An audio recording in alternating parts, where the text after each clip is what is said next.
يوم عبد الرحمن بن عوف رضي الله عنه تقع قرعته مع سعد بن الربيع رضي الله عنه.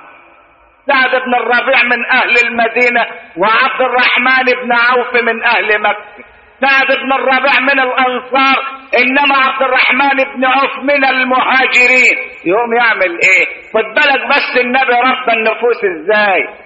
النبي رب رجال، ما ربش خنافس ولا بلطجية ولا زلنطحية. النبي رب رجالة، النبي رب رجالة. كان الواحد منهم لو وزنت به الدنيا لرجح بالدنيا وما عليها ومن عليها.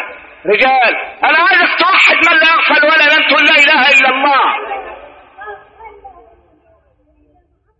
النبي رب رجال، ربهم على الصدق والامانه، ما ربهمش على، ما كانوش شويه حراميه وشويه نشالين.